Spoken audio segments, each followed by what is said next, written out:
warahmatullahi wabarakatuh. Alhamdulillahirrahmanirrahim. Allahumma sholli ala sayyidina Muhammad wa ala ali sayyidina Muhammad. Qala rabbi sholli sadri wa yassirli amri wahlul 'uqdatam min lisani yafqahu qawli, amma ba'du.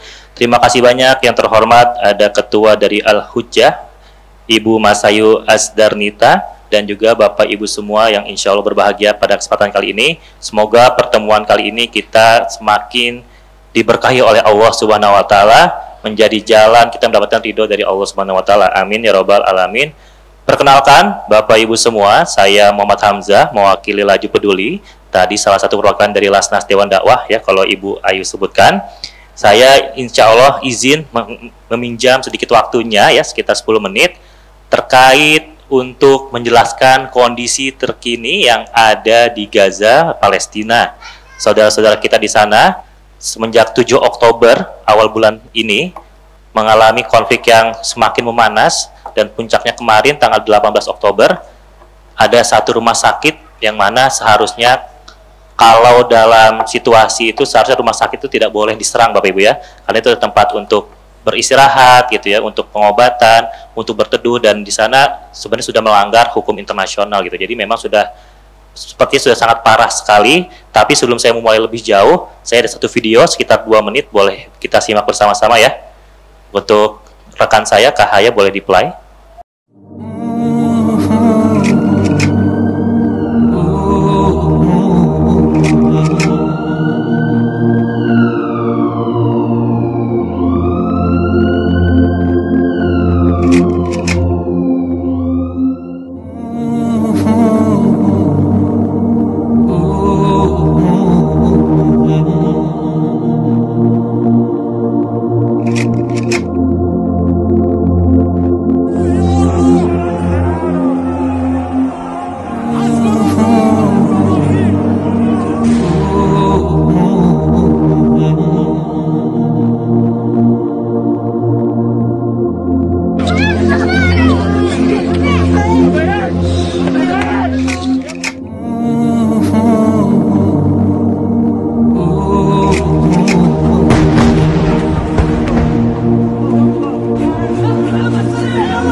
Saudara-saudara kita di Gaza, di Palestina, sedikit sekali sebenarnya kami tampilkan, karena sebenarnya kalau mau ditampilkan yang serem-seremnya kita juga kurang tega gitu ya.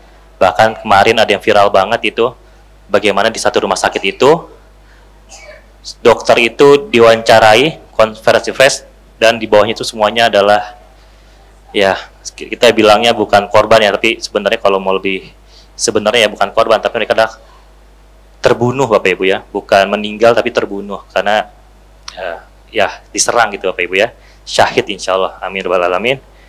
Dan paling banyak korbannya adalah ibu-ibu atau wanita dan juga anak-anak. Padahal kalau pejuang Palestinanya sendiri nggak pernah tuh menyerang wanita dan selalu melindungi ya, bahkan wanita dan anak-anak hanya melawan para Zionisnya gitu. Sedangkan kalau mereka siapapun disikat habis. Bahkan tempat-tempat yang terakhir terkabar terbarunya adalah gereja tertua di Gaza itu diluluh lantahkan juga gitu. Jadi sudah nggak pandang bulu, sudah bukan Islam saja tapi bahkan yang non Islam pun diserang. Jadi memang sudah sangat memprihatinkan sekali Bapak Ibu semua. Dan kalau boleh saya sampaikan kabar terupdate-nya di tanggal 20 Oktober, artinya baru kemarin ya. Total saudara-saudara kita di Palestina sudah syahid ada 3.864 orang. 1.540 diantaranya anak-anak, 705-nya itu wanita. Sedangkan untuk yang luka-luka kurang lebih ada 14.000 orang sudah luka-luka, Pak. Dan 5.752 diantaranya adalah anak-anak. Sedangkan 4.217-nya itu adalah wanita. Jadi memang korbannya terbanyak adalah wanita dan anak-anak, dan lebih dari 2.000 orang masih dinyatakan hilang. Saking, oh, Masya Allah, nggak terbayang saya. Dan kurang lebih 134.000 bangunan itu rusak, luluh lantah gitu ya. Jadi ini bukanlah suatu yang pendek, tapi ini perjuangan panjang Bapak Ibu semua ya. Mungkin sampai tahun depan masih terus untuk memperbaikinya. Kita butuh banyak dukungan dari tentunya sesama kita Muslim, khususnya di Indonesia gitu ya. Dan juga yang memperparahnya adalah krisis kemanusiaan di Palestina saat ini, bagaimana perbatasan itu ditutup Bapak Ibu. Jadi dari Indonesia sendiri maupun dari negara manapun yang terdekat, mau itu Turki, Mesir, dan lainnya, itu perbatasan ditutup. Jadi bantuan tidak bisa masuk. Ya, bantuan masih belum bisa masuk. Akses listriknya ditutup. Kebayang nggak Ibu? Kita kalau lagi kondisi normal aja nggak ada listrik, nyaman nggak hidup? Enggak. Di sana listrik diputus. Sumber air diputus. Nggak ada keterangan, nggak ada penerangan gitu ya, nggak ada air. Dan juga rumah sakit overload dan bahkan dibom salah satunya. Ya, sini sudah sangat memprihatinkan. Dan bagaimana caranya kita menggapai bantuan tersebut biar bisa masuk? Sekarang kita mengumpulkan dulu. Insya Allah tidak lama lagi mungkin akan ada salah satu yang ditutup akan dibuka gitu ya, blokadenya. Karena apa? Karena kita harus terus menuntut itu. Ya, jadi jangan sampai kita berpikiran bahwa ini itu kalau sudah reda sudah selesai. Tidak Bapak Ibu ya. Ini akan terus kita gaungkan. Sekecil apapun informasi yang Bapak Ibu buat, yang Ibu Bapak Ibu tahu, silahkan di-share di medsos, disuarakan ya. Kenapa? Karena kalau kita diam, yang mengerikan adalah nanti diputar balikan faktanya. Salah satu yang diputar balikan kemarin Presiden Amerika gitu ya, dan juga Presiden Israelnya gitu ya, bertemu dan mengatakan bahwa bom yang ke rumah sakit itu bukan dari mereka, tapi dari pejuang sendirilah, pejuang Palestina sendiri yang sebagainya. Jadi mereka membayar para influencer, tokoh untuk menyuarakan pesan yang mereka mau, bukan fakta sesungguhnya. Jadi kalau kita tidak hanya diam saja, minimal kita gaungkan yang pertama di doa, kita panjatkan doa setiap saat kalau bisa, bukan hanya sekedar pas saat sholat, pas saat tahajud, duha dan lainnya gitu ya. Dan seperti ini sudah sangat bagus sekali Al-Hujjah dengan pasukannya, dengan followersnya, subscribernya gitu ya. Hari ini sudah ada 2 kali kajian tentang Palestina, dan saran saya kalau bisa sampai sebulan 2 bulan ini terus digaungkan, entah itu baik bentuk dalam donasi, doa bersama dan sebagainya gitu ya. Dan juga informasi terupdate lainnya. Karena ini perjuangan kita sangat panjang Bapak Ibu. Yang rusak saja bangunannya 134.000. Belum rumah sakit, belum sumber air ya, belum listrik dan sebagainya. Jadi masih banyak banget yang harus kita terus perjuangkan. Karena kalau kita diam, nanti yang berjuang di sana siapa Bapak Ibu ya? Kita nunggu pemerintah itu sepertinya juga masih belum tahu gitu ya. Yang kita bisa bantu saat ini adalah di bentuk kesehatan, pangan gitu ya, dan juga tentunya nanti dalam jangka panjangnya infrastruktur. Jadi kebutuhan mendesak saat ini ya diantaranya tentunya adalah makanan siap saji, karena tidak ada air, tidak ada listrik. Tentunya juga air bersih kita harus segera bangun ketika nanti sudah dibuka. Bahan bakar ambulans ya, bahan bakar ambulans penting gitu ya. Dan juga obat-obatan medis, pakaian hangat, dan listrik rumah sakit. Karena pasti tentunya banyak sekali korban yang perlu dirawat ya. Tadi ada sekitar 14.000 orang luka-luka, dan kalau tidak segera ditangani maka akan jadi korban meninggal juga gitu ya, terbunuh juga. Dan ini sudah ada dari Al-Hujjah mengajak Bapak Ibu semua baik yang di online maupun di offline, dan ini kita masih terus menerima ya. Bisa langsung ke rekening Al-Hujjah, ada di BCA Syariah, nomornya di 0232 9600 13 atas nama Al-Hujjah Dakwah Islamiyah, dan juga di BCA 34200 985 01, dan tolong ditambahkan kode uniknya 200. Jadi kalau Bapak Ibu donasi 1 juta, berarti 1 juta belakangnya 200. 1000 200 ya, atas nama Al-Hujjah Dakwah Islamiyah. Dan ini kita masih buka terus, dan update terbaru pada detik ini. Alhamdulillah, terima kasih banyak atas dukungan Bapak Ibu semua kepada Laju Peduli dan Lasnas Dewan Dakwah. Yang tunainya sudah terkumpul 1.750.000, dan via transfer sudah ada sekitar 5 juta sekian ya, total donasi saat ini kurang lebih 7 juta. Alhamdulillah alamin. Semoga apapun berapapun yang kita sisihkan untuk saudara-saudara kita di sana menjadi wasilah kita, bukti kita di hadapan Allah kelak bahwa kita berada di sisi Palestina. Kita selalu mendukung Palestina untuk kembali merdeka, Al-Aqsa gitu ya. Sehingga nanti kelak kita bertemu Allah, kita bertemu Rasulullah, kita ditanyakan apa yang kita lakukan untuk Palestina, kita bisa menjawabnya. Baik dengan doa maupun donasi, seperti itu. Dan Bapak Ibu semua, ini adalah sekali lagi perjalanan panjang. Kita akan terus membuka donasi ini, karena banyak hal yang harus kita perbaiki, kita terus dukung. Dan tolong dimanapun kita berada, terus suarakan Palestina. Dan saat ini juga banyak, kalau kita di media sosial, itu perangnya bukan cuma perang fisik Bapak Ibu ya, tapi perang pemikiran. Jangan sampai anak-anak kita yang lucu-lucu ini, generasi-generasi kita yang saat ini kita gendong, mereka tidak tahu tentang Palestina, ya. Jadi banyak-banyaklah bikin kajian tentang Palestina, karena banyak, mohon maaf, di luar sana yang mungkin tidak tahu ya Bapak Ibu ya, malah mendukung Israel, mengatakan terorisnya Palestina sebagai. Nah, ini adalah butuh peran kita untuk memerangi pemikiran-pemikiran yang salah tersebut ya. Jadi jangan sampai kalau kita diam, tentunya mereka akan semakin leluasa. Baik, itu aja dari saya Bapak Ibu semua.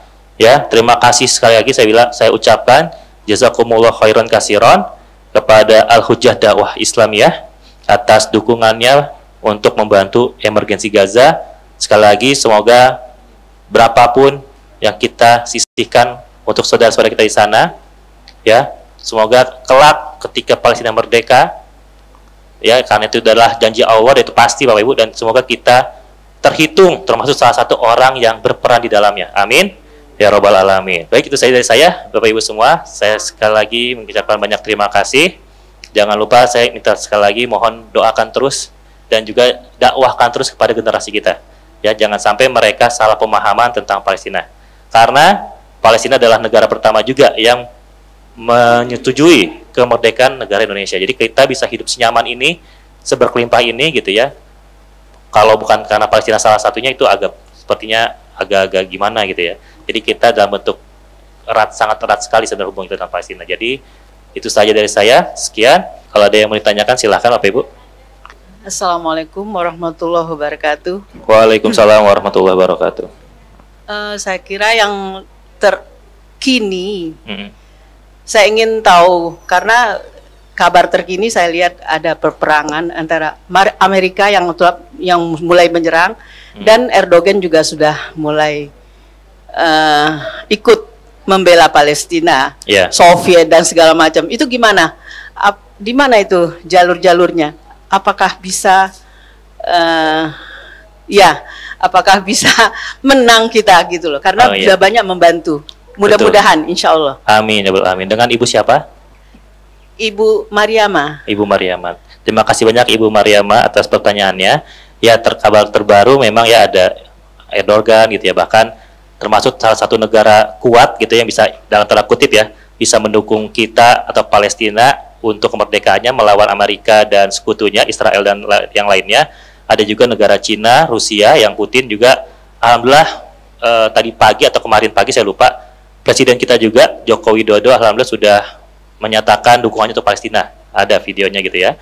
Jadi sebenarnya alhamdulillah dengan ini semoga tadi yang saya bilang di awal, dengan kita terus menyuarakan dan akhirnya pemerintah pun tergugah untuk saling menyuarakan dukungan untuk Palestina gitu ya, terang-terangan, sehingga kita umat Islam ini semakin yakin gitu untuk terus mendukung gitu, untuk terus menyuarakan. Ya, kita di Indonesia ini salah satu dalam tanda kutip ya negara dengan umat Islam terbanyak, juga main media sosial juga banyak nih. Ya, kalau kita terus serang di media sosial, insya Allah media-media yang punya kekuatan mungkin secara uang lebih besar gitu ya, bisa kalah suaranya dengan suara kita gitu ya. Meskipun mereka bayar influencer, mereka bayar artis-artis luar negeri buat menyuarakan Israel gitu ya. Tapi dengan kita terus bergerak, semoga dengan itu pertolongan Allah turun, entah dari Turki, dari Erdogan, itu entah dari Rusia, ataupun bahkan dari Indonesia sendiri Bapak Ibu semua. Yang penting saat ini bahkan negara-negara lain, bahkan kayak ada Kolombia, itu terus mendesak agar dibuka perbatasan itu. Karena kalau tidak seperti ini sama saja membunuh secara perlahan. Inilah yang disebut kalau di Al-Quran itu sesungguhnya fitnah lebih besar daripada pembunuhan. Fitnah di sini adalah penganiayaan. Jadi dibiarkan mati perlahan-lahan Bapak Ibu, tanpa air, tanpa listrik, ya, tanpa obat-obatan, tanpa makanan, ya. Bahkan kalau Bapak Ibu sempat lihat postingan viralnya Babe Haikal Hasan ya, bagaimana dia dapat WhatsApp dari salah satu rekan yang ada di sana, mungkin orang Indonesia yang di sana atau yang lainnya gitu ya, bagaimana dia sangat pedih sekali itu ya. Soalnya dalam kata mohon doanya saja di Indonesia karena di sini sudah sangat sulit aksesnya. Mungkin saya tidak tahu lagi apakah saya akan syahid di sini atau tidak, itu apakah di pesan terakhir saya atau tidak gitu. Terus doakan saja, di sini sangat sulit sekali ya. Kita nggak kebayang Bapak Ibu ya. Apalagi anak-anak gitu. Kalau Bapak Ibu lihat di postingan Lagi Peduli, kita kemarin posting tentang anak-anak bagaimana mereka sedang tidur gitu ya, sedang istirahat. Yang mereka kira rumah sakit itu adalah tempat yang aman untuk sementara mereka berteduh, tahu-tahu malah menjadi pusat yang disasar, ditarget gitu ya. Ya, jadi sudahlah pusat bantuan kesehatannya hilang, yang tadinya korban luka-luka jadi korban syahid gitu ya. Bahkan yang paling miris, paling bikin merinding adalah bagian dokter konferensi pers di bawahnya sudah mayat-mayat gitu ya, sudah korban-korban luka, bahkan dokter sendiri pun ada yang anak dan keluarga syahid gitu. Dan dia dokter gitu, dan dia harus merawat yang lain gitu. Jadi fokus di sana memang sudah bukan tentang dunia ini sebenarnya, sudah bukan tentang kehidupan ini. Bagaimana fokus mereka adalah mereka terus berjuang karena mereka pilihannya adalah kalau tidak menjadi bagian dari kemenangan Palestina ya dia memang syahid gitu. Bahkan anak di sana sudah terbiasa dengan hal tersebut, sudah biasa dengan saya menyusul paman saya nanti, kamu meninggal ya, dia sudah menyusul paman saya, dia sudah menyusul ayah saya di surga, sudah terbiasa dengan hal seperti itu Bapak Ibu ya. Jadi mereka memang fokusnya beda dengan kita. Mungkin kalau kita masih memikirkan untuk S2 gitu ya, S3 untuk pendidikan anak sebagai, kalau mereka fokusnya hanya untuk menjaga Al-Aqsa jangan sampai jatuh di tangan musuh, terus menyuarakan kemerdekaan Palestina ya, dan semoga ini segera dibuka blokadenya Ibu. Ya jangan sampai semakin habis ya, tapi alhamdulillahnya juga tentara-tentara Allah itu hadir. Baik itu lautan, angin, itu tentara Allah gitu ya. Alam semesta tentara Allah. Bagaimana kita tahu tadinya mau ada invasi lewat darat sebelum dibawa rumah sakit itu, tapi ternyata ada banjir bandang. Itu tentara Allah Ibu. Bisa jadi berkat doa-doa Bapak Ibu semua salah satunya. Banjir bandang, angin tornado gitu ya. Nah kalau kita terus gaungkan ini, insya Allah Bapak Ibu, saya yakin baik itu Allah ketukan hati-hati para pemimpin dunia, karena kalau bukan lewat mereka agak susah Bapak Ibu ya kita buat mengakses semua itu. Allah ketuk, kalau buat balikan hatinya untuk condong ke Palestina dan juga para orang-orang berpengaruh lainnya ya. Tapi itu dimulai dari siapa? Dari kita. Pertama doa, kedua terus suarakan. Ya jangan sampai kita ikut-ikutan ya, malah ikut-ikutan yang membela Israel. Malah ikut-ikutan, jangan sampai kita menyalahkan kan Hamas dulu yang nyerang dan sebagainya. Jangan sampai ya. Ya itu bukan menyerang, itu ada pembelaan Bapak Ibu. 75 tahun ya. Indonesia merdeka berapa tahun? 78 ya Indonesia ya. Nah, 75 tahun itu Palestina diblokade Bapak Ibu, dijajah. Jadi selama kita merdeka, kita senang-senang berkat Palestina salah satunya, kita malah saudara kita di sana malah terus terjajah. Dan ini jangan sampai dibiarkan terlalu lama Bapak Ibu ya, karena 75 tahun itu sudah waktu yang cukup lama sekali. Ya. Jadi walau dari saya, semoga saja dengan kita terus menggaungkan di media sosial, baik dalam kajian, bahkan kayak kemarin ada yang turun langsung ke jalan gitu ya, ke Al-Azhar, itu juga baik. Ya insya Allah jadi nilai yang baik, jadi suatu hal yang berpengaruh, sehingga nanti para pemimpin dunia itu terus menyuarakan untuk membela Palestina Bapak Ibu. Dengan begitu, para musuh pun jadinya gentar. Mereka itu sebenarnya lemah Bapak Ibu. Mereka juga bercerai-berai. Kalau Bapak Ibu lihat di sosmed itu banyak mereka pun saling tuding, saling menyalahkan. Karena apa? Karena ada juga dari mereka korban. Menyalahkan presidennya itu. Mereka sendiri pun berpecah belah sebenarnya. Mereka nggak kuat Bapak Ibu. Ya, hanya saja mereka saat ini didukung oleh fasilitas peperangan yang luar biasa sekali gitu. Seperti itu. Insya Allah kalau umat Islam bersatu, mungkin tidak lama lagi Palestina bisa menang gitu ya, bisa merdeka. Amin ya rabbal alamin. Ya. Mau tanya dong, ya, Ustadz ya, kan banyak beredar tuh di WA ya, supaya kita memboikot, jangan membeli McDonald seperti itu ya. Betul. Terus yang mendukung Israel, yang ingin ditanyakan, jika kita semua umat Muslim melakukan hal boikot itu, apakah itu akan berpengaruh terhadap Israel ya? Ya. Seperti itu. Nah itu dia, terima kasih banyak Bu Ayu jawab pertanyaannya. Sama seperti ini garis besarnya ya, bagaimana ketika Israel ya membayar seleb luar negeri, artis-artis luar negeri untuk membicarakan atau mendukungnya Israel, ya kan? Sampai akhirnya banyak perusahaan-perusahaan itu yang donasinya ke Israel. Jadi kan artinya Israel semakin kuat nih secara dukungan keuangannya gitu ya untuk beli alat perang dan sebagainya. Nah, agar itu tidak terjadi, Bapak Ibu semua, agar itu semakin berkurang, agar semakin tergaungkan, tugas kita menyuarakan bahwa salah satu itu tuh tadi, jangan mendukung produk-produk yang mendukung donasinya ke Israel. Ada McDonald gitu ya, ada Starbucks, bahkan ke pelangi gitu dan sebagainya. Saya punya guru, salah satunya dia sudah tidak pernah menyentuh yang namanya yang seperti dia McD, KFC dan sebagainya. Lebih baik dia beli yang produk muslim, dia bilang Sabana gitu ya, atau yang lain gitu misalnya, produk-produk muslim aja lah gitu, The Kriuk dan sebagainya ya kan. Kenapa? Ya karena kita tahu ujung-ujungnya uangnya kemana. Uangnya lari ke luar negeri ya kan, karena punya orang luar negeri ya, mungkin ke Indonesia sedikit saja karyawan-karyawannya.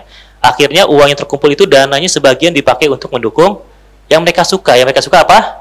Israel. Nah, ini juga penting sebenarnya kalau kita memahami perputaran uang, Bapak Ibu ya. Ya, itu penting sekali karena kita harus tahu. Ya, bahkan kalau orang di sana, mohon maaf yang saya pernah dengar ceritanya, mereka sangat selektif sekali dalam membeli sesuatu.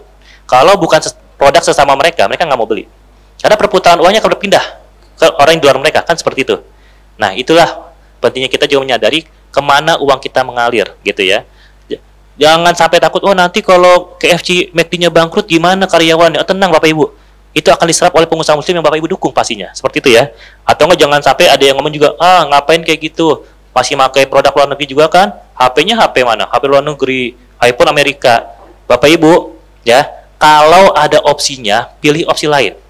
Kalau terkait HP ini belum ada opsinya yang terbaik gitu ya, yang punya umat Islam, ya sudah pakai produk mereka, tapi gunakan untuk mendukung Palestina, untuk mendukung umat Islam. Jadi pakainya nggak apa-apa iPhone, karena belum ada gantinya mungkin yang setara dengan iPhone. Nggak apa-apa pakai Android gitu ya, yang produk-produk luar negeri, karena belum ada gantinya yang sekualitas sama gitu ya.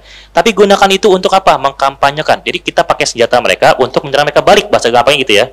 Menyuarakan Palestina, menggalang donasi dan sebagainya, menyuarakan mindset-mindset yang benar, fakta-fakta yang sebenarnya. Kalau produk-produknya sudah produk pengganti, ya pindah gitu ya.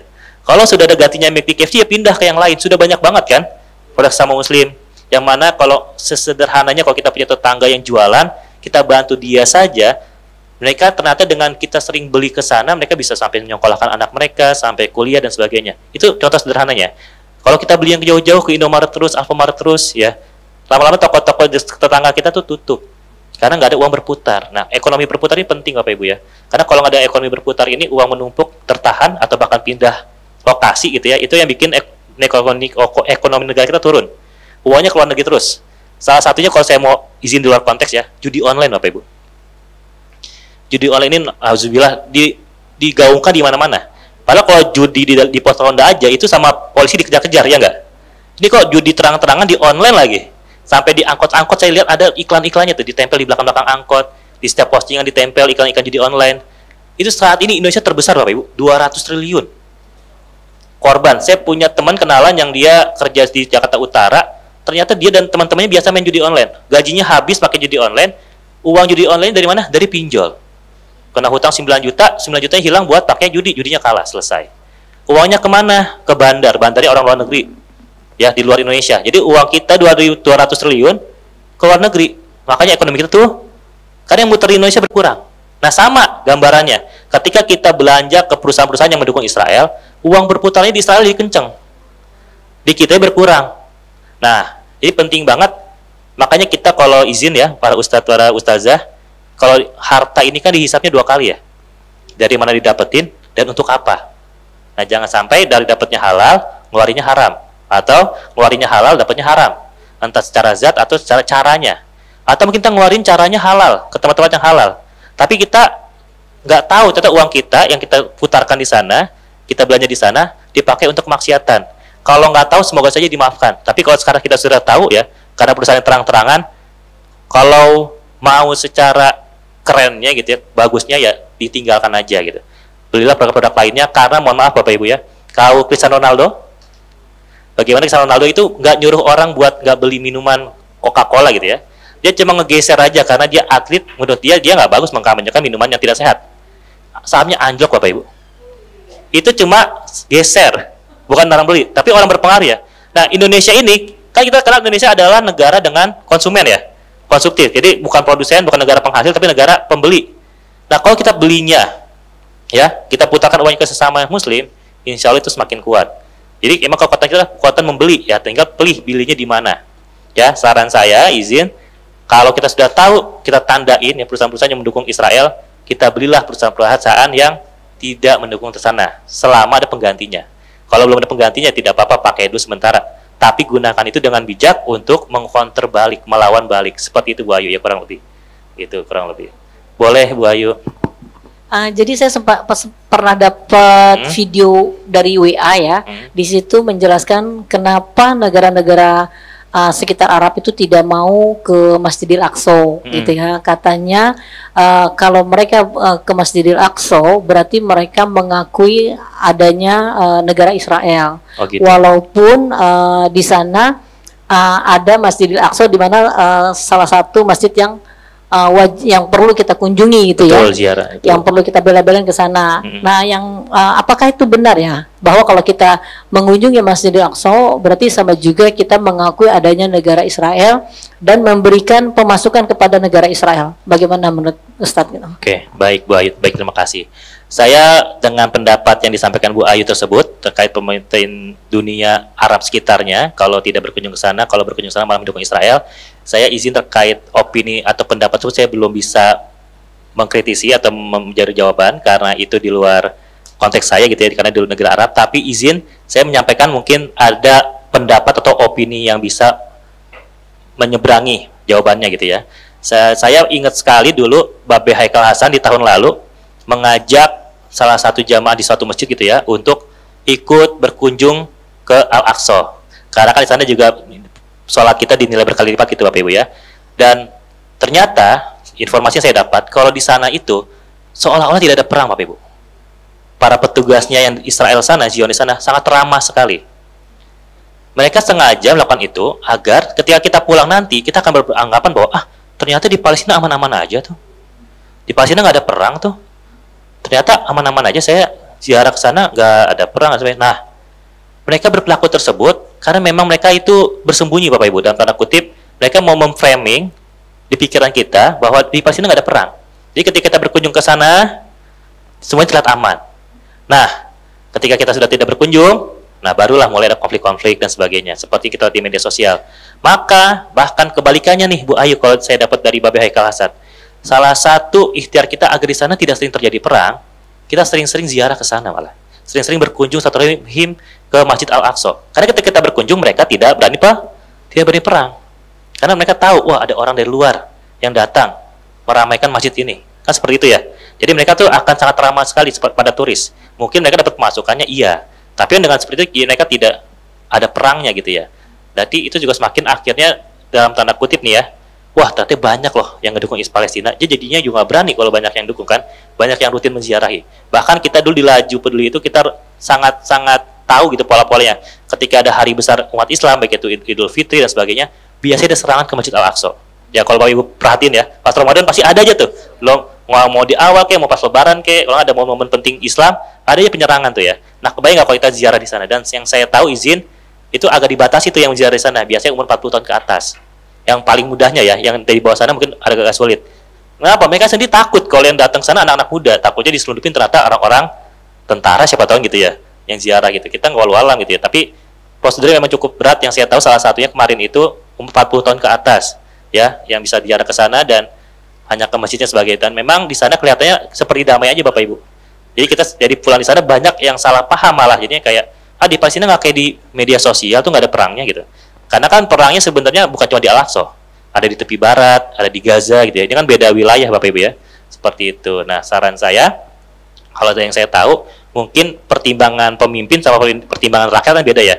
Kenapa juga kan donasi itu biasanya lewat lembaga-lembaga sosial, bukan pemerintahan langsung. Mungkin kalau antar pemerintah jatuhnya jadinya seperti ngajak perang gitu kan. Karena pemerintahnya langsung dukung nih. Tapi kalau lembaga sosialnya itu kan di luar pemerintahan dalam tanda kutip ya. Jadi itu masih bisa dibilang bantuan kemanusiaan gitu, bukan atas nama Indonesia, tapi atas nama bantuan kemanusiaan yang dari Indonesia. Nah, seperti hal itu kan politik ya, mungkin lagi main aman dulu gitu ya. Dan yang saya tahu sih sedikit, saya dengar berita juga sebenarnya negara Cina dan Rusia pun sedang membuat strategi buat membantu Palestina sebenarnya, tapi itu mungkin gak di-share ya, karena kan itu politik gitu ya, gak di-share terlalu banyak. Jadi seperti itu Bu Ayu jawaban singkat dari saya. Kalau dari kita sebenarnya ketika kita menziarahi, mengunjungi Masjid Al-Aqsa dan di situ ternyata mereka berlaku lemah lembut gitu ya, karena ada turis, mereka nggak mau melihat terlihat seperti penjahat. Justru di sana semakin kita sering berkunjung, selain dapat pahala gitu ya, dapat juga tentunya kenang-kenangannya Bapak Ibu ya. Pengen kita juga pengen dong sekali-kali datang ke tempat bagaimana Rasulullah, para nabi itu banyak di Palestina gitu, di Yerusalem gitu ya. Makanya dijulukannya kota para nabi gitu ya. Dan juga itu ternyata membuat tidak ada perang. Artinya kan semakin sering semakin tidak ada perang gitu ya. Semoga itu salah satu juga ikhtiar kita, usaha kita, meskipun dengan butuh dana gitu yang cukup besar gitu ya. Semoga itu jadi nilai pahala juga di sisi Allah gitu, kurang lebih. Seperti itu Bu Ayu. Baik, kalau sudah, sekali lagi Bapak Ibu semua, saya ucapkan terima kasih banyak atas dukungan doanya, atas dukungan dananya untuk saudara-saudara kita di Palestina melalui Laju Peduli dan Lasnas Dewan Dakwah, dan juga terus gaungkan fakta-fakta, data-data, kajian keilmuan agar generasi kita, ya khususnya Indonesia yang semakin banyak anak mudanya nih ya anak-anak kita yang terus menjadi penerus kita ya, karena kita mungkin gak lama lagi ya 10 20 tahun, 30 tahun, 50 tahun mungkin kita akan berganti ya, kita akan meninggal diganti oleh keturunan kita, jangan sampai keturunan kita bukan termasuk yang mendukung Palestina. Itu penting sekali ya. Oh boleh. Sekarang di Aqsa masih aman ya Ustadz kalau untuk berangkat ke sana? Kalau yang saat ini itu yang diserang itu di Gaza. Gaza yang titik beratnya di Gaza. Jadi kemarin itu semuanya serangan titiknya di Gaza gitu Bapak Ibu ya. Kalau setahu saya karena diblokade semua jadi nggak bisa gitu. Ya. Karena diblokade dari semua penjuru kan. Nah makanya kalau nanti ada salah satu yang dibuka saja, bantuan bisa masuk. Setidaknya tim bantuan dulu masuk gitu ya. Karena kan kalau Gaza itu di pinggir ya. Kalau di peta itu di pinggir. Kalau Al-Aqsa Yerusalem agak di tengah gitu ya. Saya masih bingung ya Ustadz. Kenapa diblokade? Sedangkan fungsinya PBB itu apa? Nah, ya itu lagi-lagi sebenarnya itu di luar kapasitas saya Ibu ya, karena itu kan politik luar negeri ya. Tapi memang kalau kita sendiri pemahami PBB, kita lihat memang dari dulu itu ya miring sebelah lah gitu ya, tidak adil. Kan memang ketua-ketua atasnya kan Amerika ya. Jangankan Palestina Bapak Ibu, sekelas Rusia saja musuh beratnya Amerika ketika melakukan invasi ke Ukraina itu dalam tanda kutip dikeluarkan Bapak Ibu ya.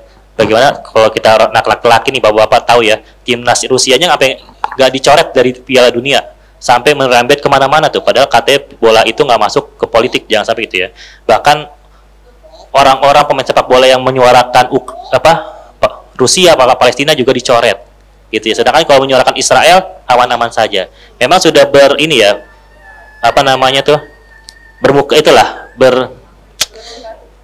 maksudnya ya gitu. Jadi sebenarnya ya PBB sendiri juga orang-orang yang pro Israel sebenarnya, kurang lebih gitu ya. Jadi sebenarnya tidak terlalu berpengaruh sebenarnya Bapak Ibu ya. Tidak ada sebenarnya perdamaian dunia itu. Bahkan kalau Bapak Ibu lebih melek lagi, bukan cuma di Palestina, di Suriah, Yaman ya, Libya itu kan umat Islam dibikin perang saudara.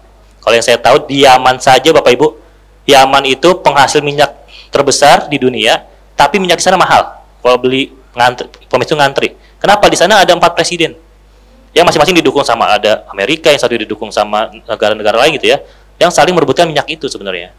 Jadi Yamannya sendiri nggak diperintah oleh Yaman sendiri gitu. Jadi konfliknya itu ya gitu ya. Orang Islam katanya hancur karena diadu domba ya.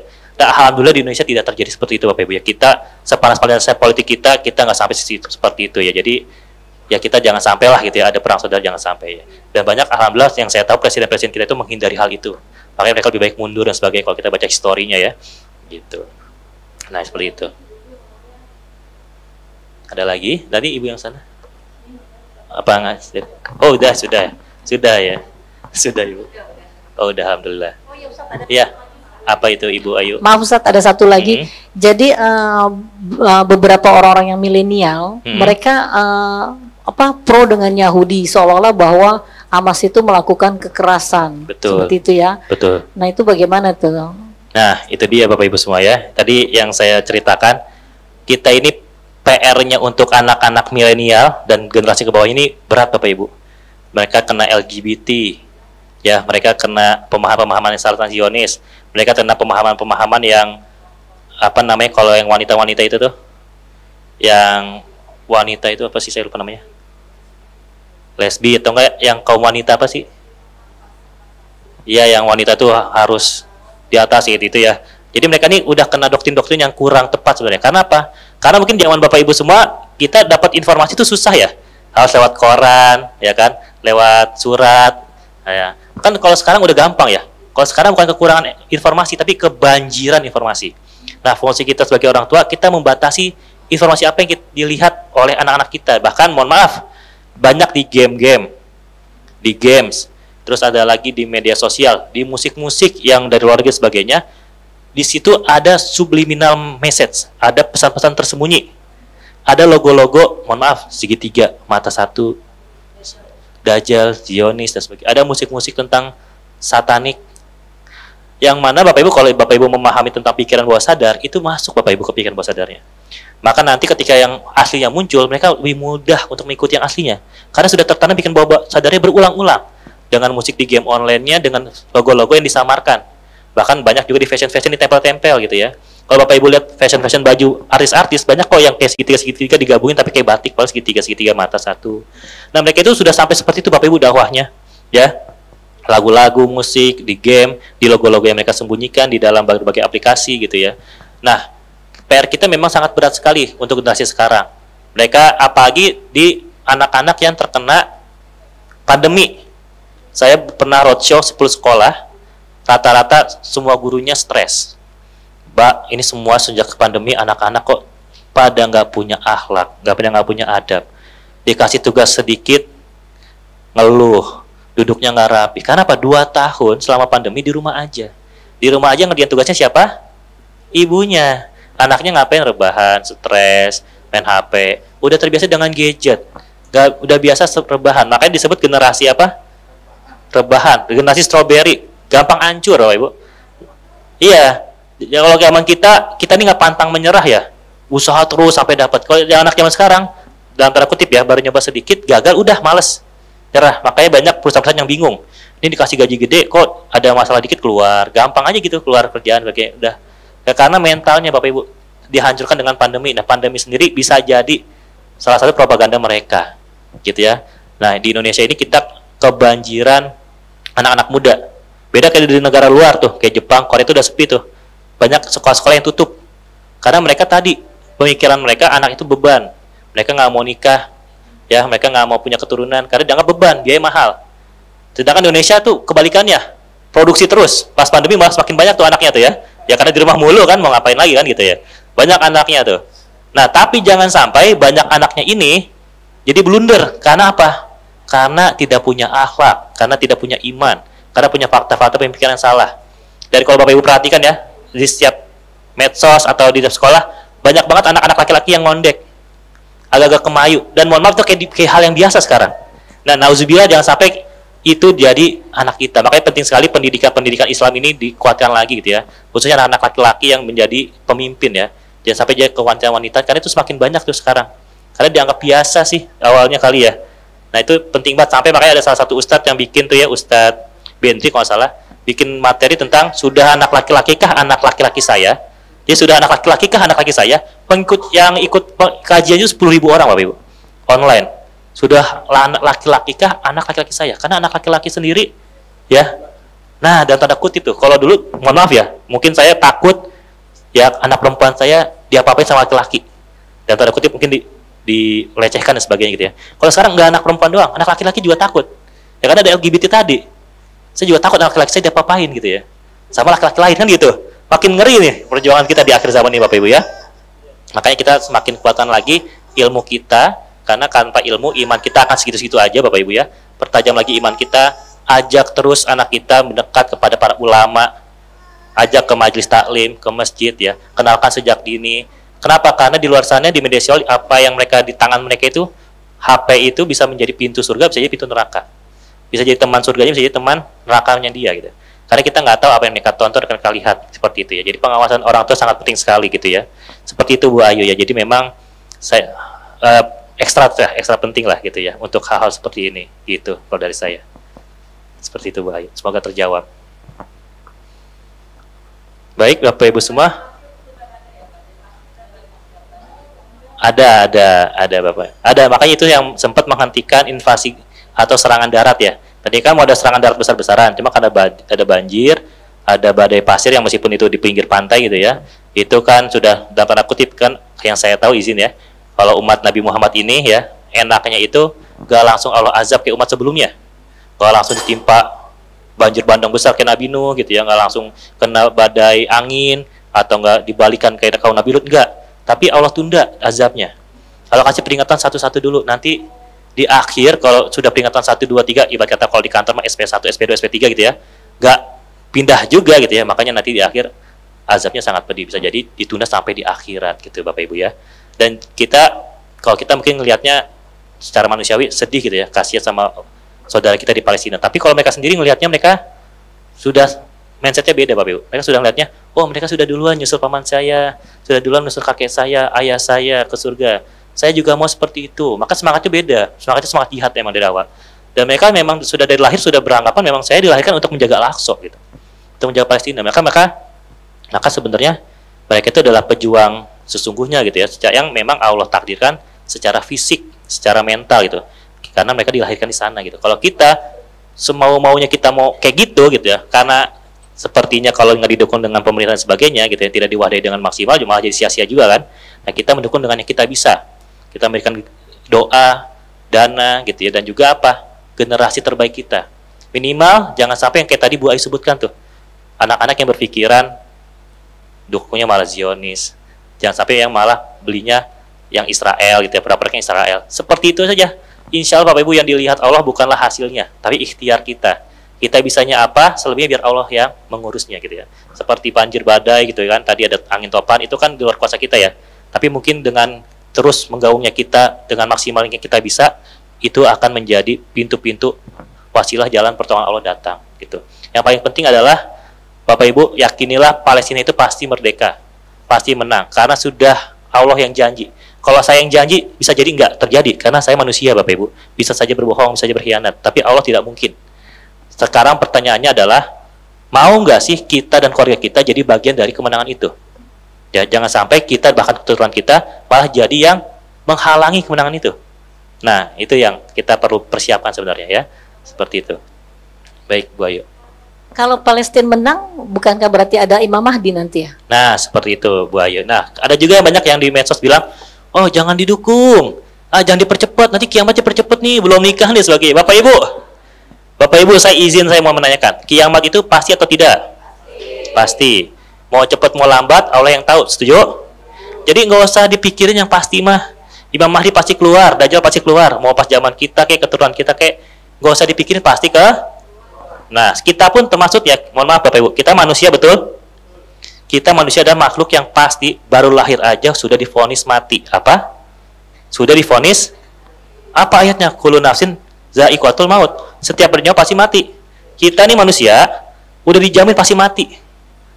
Oh, kamu pasti mati, pasti mati. Enggak dihukum mati udah pasti mati. Kita kan rukun iman ke-6 kiamat. Ya kiamat pasti terjadi. Ya Ya'juj pasti keluar, Dajjal pasti keluar, Imam Mahdi pasti keluar, dan Imam Mahdi pasti menang dan sebagainya.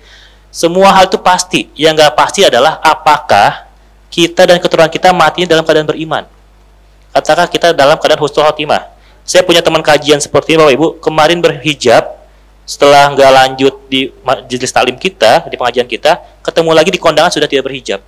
Padahal dulu berhijab. Maksud saya adalah kita nggak tahu akhir kita seperti apa. Kita nggak tahu akhir kita, ya orang-orang sekitar kita itu seperti apa, keturunan kita seperti apa. Nah, yang harus kita pastikan. Kita pasti mati, keluarga kita pasti mati, kiamat pasti terjadi, Dajjal pasti keluar, Imam Mahdi pasti keluar, entah sudah ada atau belum ya, ada yang bilang Imam Mahdi sudah ada tapi belum menunjukkan diri dan sebagainya. Tapi yang paling penting adalah apakah nantinya kita jadi pasukan Imam Mahdi atau tidak.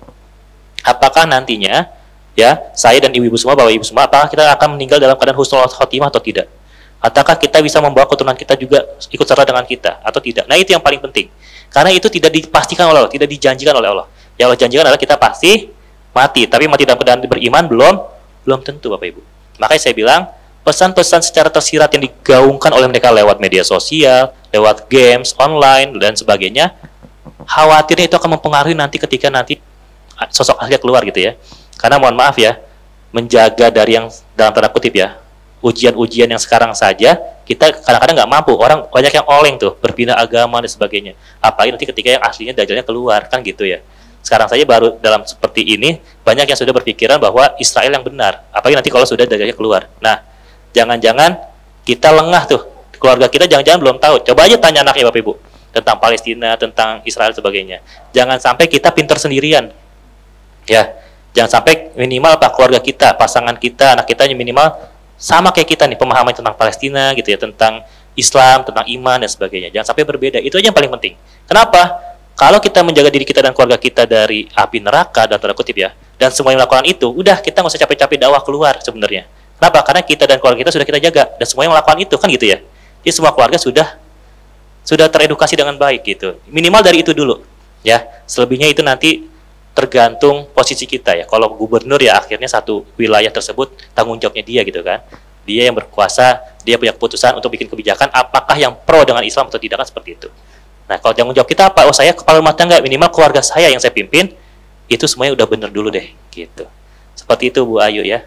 Semoga terjawab gitu. Jadi memang perjuangan kita Bapak Ibu semua tentunya generasi kedepannya sangat penting sekali gitu ya. Makanya nih saya suka banget Al-Hujjah ini, subscribernya banyak ya, 600.000 lebih. Dan semoga itu jadi almajar ya Bapak Ibu semua ya. Karena Bapak Ibu sampaikan semua juga kan, insya Allah dengan fakta, dengan kebenaran gitu. Amin ya rabbal alamin. Seperti itu Bapak Ibu semua. Saya izin pamit Bapak Ibu, terima kasih banyak atas antusiasnya, atas donasinya sekali lagi. Saya ucapkan jazakumullah khairan kasiron. Saya tutup dengan doa dari saya. Semoga Bapak Ibu dan keluarga Bapak Ibu, keturunan Bapak Ibu semua, Allah lindungi kita dan diwafatkan dalam keadaan husnul khotimah. Anak cucu kita menjadi generasi terbaik umat Islam, menjadi amal jariah kita, dan apapun yang kita tinggalkan untuk niat karena Allah menjadi bekal akhirat yang memberatkan kita untuk kita mendapatkan ridha Allah Subhanahu wa taala. Sehingga nanti kita kelak di surga bisa jadi kita ketemu sama orang-orang Palestina, para syahid yang kita bantu, yang kita nggak pernah ketemu di dunia, tapi kita bertemu mereka di akhirat karena kita tergolong juga orang-orang yang membantu kemerdekaan Palestina. Amin ya rabbal alamin. Semoga reunian akbar kita nanti di akhirat bertemu Rasulullah dan para syuhada, para ulama, para nabi, kita dalam keadaan yang terbaik, kita bisa bertemu lagi. Amin ya rabbal alamin. Sekian dari saya. Wassalamualaikum warahmatullahi wabarakatuh.